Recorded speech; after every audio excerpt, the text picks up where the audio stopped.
मयंक का phone call आते ही मयंक अपने कमरे में चला जाता है। फिर उस लड़की के बारे में और उस रात के बारे में सोचने लगता है।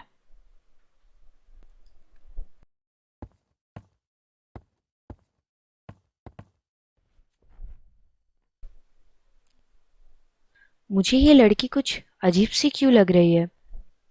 जैसे मैंने रास्ते पर देखा था रोते हुए, अब ये बिल्कुल वैसी नहीं है। मानो जैसे कुछ हुआ ही ना हो।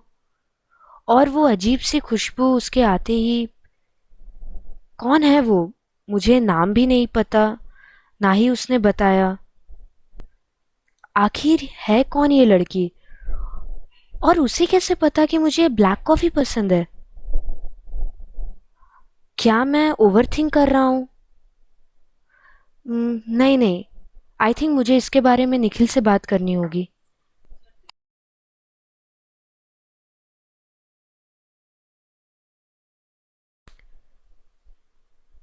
हेलो। हेलो निखिल। हाँ हाँ भाई बोल। तू फ्री है क्या? वो अबे है ना यार, उसका आज बर्थडे है तो हम सब ना वही हैं। मैं आता हूँ। तेरी आवाज भी सही से नहीं आ रही है। तू टेंशन ना ले भाई, मैं आता हूँ। अच्छा भाई तू आ, मैं वेट करता हूँ।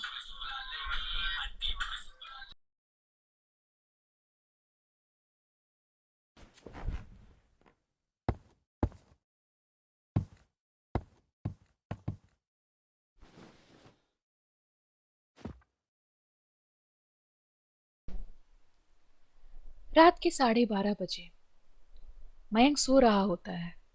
अचानक से किसी की रोने की आवाज सुनाई देती है।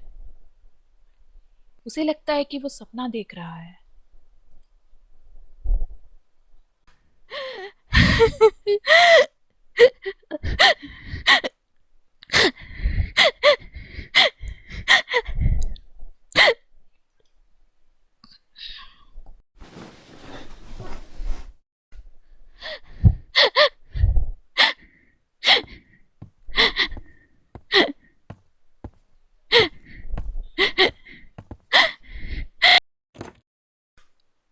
मयंक अपने कमरे से बाहर निकलकर चारों ओर देखता है कि आखिर ये रोने की आवाज कहाँ से आ रही थी।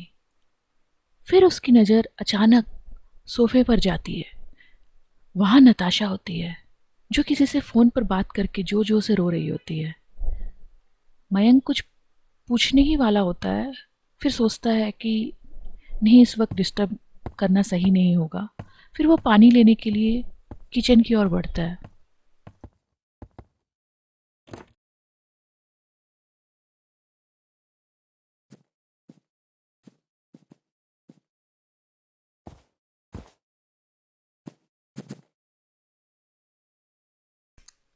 हाँ, कौन हो तुम? क्या चाहती हो? मयंक उस लड़की को बहुत जोर से डांट देता है। उसके इस बिहेवियर से उसे बहुत ज्यादा दुख होता है और वो रोने लग जाती है।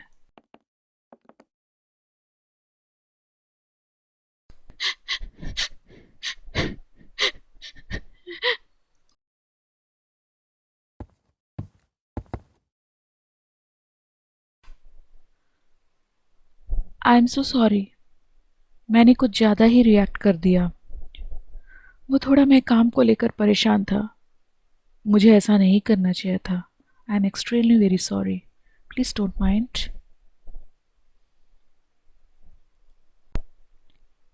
इट्स ओके, कोई बात नहीं। I understand.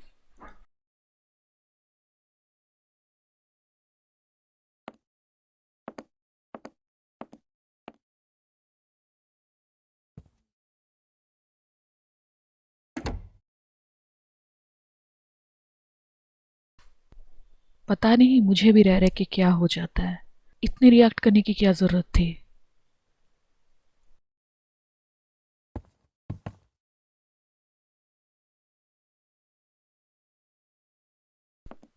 मयंक को अपने किए पर बहुत पछतावा हो रहा होता है।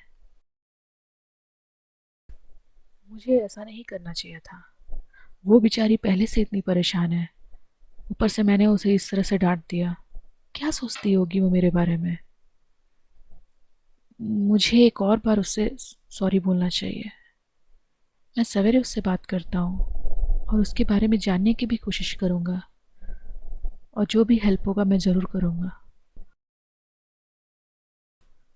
मयंक अपने कमरे की ओर बढ़ता है। अचानक से डोरबेल की आवाज़ सुनकर रुक जाता है। इस वक्त कौन आ सकता है? निखिल होगा।